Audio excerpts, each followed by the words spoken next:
Obviously, extremely disappointed with the outcome. It was a game that we felt like we had an opportunity to win. We were in it all the way until late. The score was close enough for us to capitalize on that. Just didn't make enough plays out there. There were plays to be made, and we didn't make them. Too many turnovers. Boston College did a nice job playing that style that they were playing, and it was good enough for them to win. So Coach Halfley, fantastic job, tip my hat. But I'm still proud of those guys in that locker room, our defense, offense, trying to battle. Carlos did a good job. I know there's a lot of interceptions, but, when you're playing with your backup quarterback, the other guys have to find a way to win the game. And LeQuinn almost found a way to do it. The offensive line did a nice job in the rushing game. But once again, we lost too many guys in that game. In the second half, the lineup started changing. So, questions? Starting from Emily. Dino, when did you know that Garrett was going to be unavailable for tonight's game? Not until Thursday, I believe.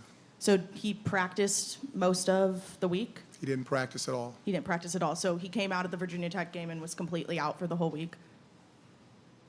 He didn't practice at all. So Carlos was taking all of the number one snaps. Did you rotate like Davis in or anyone else? Carlos took all the number one snaps. So you felt that going into this game, he should have been prepared to play with the number one unit, or would you have liked him to have obviously more time? Emily, please, I just came off the doggone field, okay? You asked your questions, I answered your questions, okay?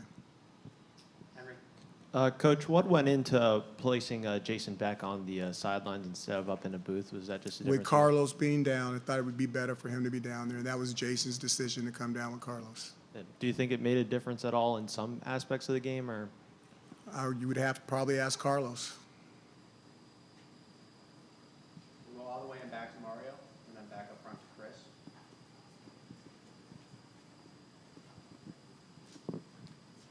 Did you see a change in your offense tonight? Were you pleased at times with the way you were able to move the football? I thought there were some things that we did well. Obviously, Carlos has some different things that we can capitalize on. There were some deeper balls being thrown. There were some things out there on the perimeter that was exciting, but just too many turnovers to capitalize to really have an opportunity to win the game. Chris. Dino, do you expect Garrett back during the regular season? We don't know. What went into the decision to go with Jaden over Elijah Clark at safety? Elijah Clark was suspended because of something happened within team rules. His suspension was half, which meant that he wasn't allowed to play defense, but he was allowed to play special teams. Team rules. We'll go in the second row to Michael. Chris, can you just pass that back for me? Coach, near the end of the game, in the second to last offensive drive, it looked like Carlos was maybe hurt. What went into the decision to bring him back out for that final drive? Carlos felt that he could go. We were ready to go with our backup quarterback at that time, and Carlos said he could go, and we gave him the opportunity to go. Trainers had to okay it. Carlos had to okay it. If either one of them didn't want to go, we went to the next quarterback, and we'll do the exact same thing next week if he can't go. So going into next week, you feel that Carlos, at least at the moment, would be, if Garrett can't play, he would still be the one to be quarterback? I hope so. You just pass it right to your left there. Coach, what went through the decision-making at the end of the first half to run the ball and then kick the 57-yard field goal? Well, what do you mean to run the ball? Just when you had 15 seconds left and a couple timeouts. They thought they had a good run. We called a run earlier, and I don't know, it went for a long touchdown. They should have been thinking that we were going to throw, so we called a run. We'll come right over here to Wyatt. Pass that down, thank you. Coach, Carlos only completed one pass beyond the line of scrimmage tonight. Was it in the game plan for him to work primarily with screens, and what are your thoughts on him only completing one beyond the line? That's part of the game. We threw other passes past the line of scrimmage that he didn't complete. So I don't think you should say that we were only throwing passes behind the line of scrimmage. Go to Dan in the front row. Do you know this team's been through adversity before, started 4-0, 5-game losing streak. what's your message right now and just what you can say about how you move forward knowing that the team's been through adversity? We're going to circle the wagons. We'll circle the wagons. We'll play within ourselves. We'll keep the family close. This team can still accomplish some of the goals that we had when this season all started. And it's going to take everyone in the room to work together and to play unselfishly. We'll go all the way and back to Mario again. Along this stretch and along this time, what have you learned about yourself that you kind of have to convey to this football team? I think the biggest thing is that we're a family, and we hear the noises outside, but we're not gonna let that affect us. You watch that game, and that was a game that we were in to the very end. And they're disappointed. I'm disappointed. A little frustration, but the bottom line is there's also growth. Okay, and those young men are growing, and they're learning that everything doesn't happen always the way they want it, and they got to fight, and they got to claw, and they got to scratch. And winning is difficult. But if you keep pressing and you keep working, you have an opportunity to reach your goals. And that's what we're going to go back to this week and do. Just go back and try to find a way to get 1-0 in our next game in Yankee Stadium. All the way back row, Citrus.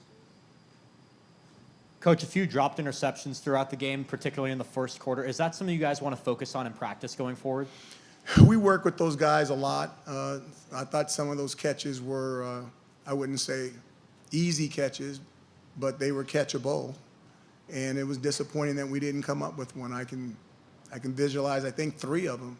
It was unfortunate that we scooped up the fumble and then we couldn't score. That was unfortunate. And, and then obviously, we had a play where we got a receiver deep and caught a ball, and then all of a sudden the ball was in the other guy's hands. So definitely had some mishaps, but we're going to grow from them. We'll go in the front row for the next 2, go to Emily, then Chris. Last week, Dan Villari had shared with us that following the Virginia Tech loss, one of the first things you came in and said was that you would place the loss on yourself. What was the message coming out of this game? Do you again place this loss on yourself, or kind of what's the message at this point? My messages are from my team inside, and you can get those messages from my players, and it doesn't bother me one iota. But I did give them a message after the game, and you can ask them the message. Chris. Oh, the late hit they called on, Say it again. The late hit on Anwar. What was your perspective on that one?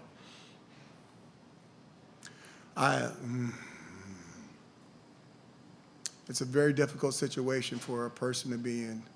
I felt like the young man was coming at his knees, and he kind of jumped up so he didn't hit his knees. And then I thought he turned his back so he didn't get his helmet or his shoulder in there. And then they called him for roughing the quarterback, who runs a lot. So, but he had started his slide. When they start their slide, he's protected. Sometimes I think there's got to be some wiggle room of where he's sliding, who he's sliding into. But that's okay. Penalties have been an issue. Elijah had the team rules thing. Are you worried at all about any lack of discipline, lack of focus from the team? Lack of discipline? No. Go to Brett and then Can I ask why not? What? Like, what makes you confident that that's not an issue? What makes you want to ask that question? What was the lack of discipline? You talking about the penalties? Well, You mean when they were simulating the snap count and getting us to jump? Okay, that's happened. It's happened all year. So good. I can't hear it where I am. Dino, what at this point would be your message to a frustrated fan base on why they should still believe in what you're doing here? the definition of faith is belief in things unseen if you want to go biblical. We normally don't do that. What we normally do is believe without evidence. Okay. I believe in this football team. I would be very careful if you try to not believe in them because they have a tendency to get things done. And I still believe they're going to be able to get things done this year. You've fallen to a point where you have one of the worst records in ACC play. Why the struggles in league play from your view? I think you've seen it. You know who we've got out there. You've seen our issues with who's on the field and who's not on the field. But we're not going to use those as excuses. We're going to line up and we're going to play every week. And we're going to do everything we can, not only to make our family proud, but to make the community and the university proud as well. And last question for Coach in the front row. Coach, Boston College had Boston College dominated time of possession in this game, and for a team that hasn't really scored over 14 points in about a month, how do you, as an offense, kind of create longer, more sustainable drives that result in points? It's not the key. The key is scoring points. So they had all the ball all that time, and they outscored us by 7 points. And you could see that by the turnovers that we had and the opportunities that we had an opportunity to get to 7 points, to get to 8 points, or to have more than those points. So the time of possession is nice. And while that clock is ticking, they're not running plays. Okay, it's just a different style of football, same style of football that Army plays. The key is, okay, is trying to outscore the other opponent, which we didn't have an opportunity to do. We weren't able to do today, which is disappointing. Thanks, Coach. Thank you.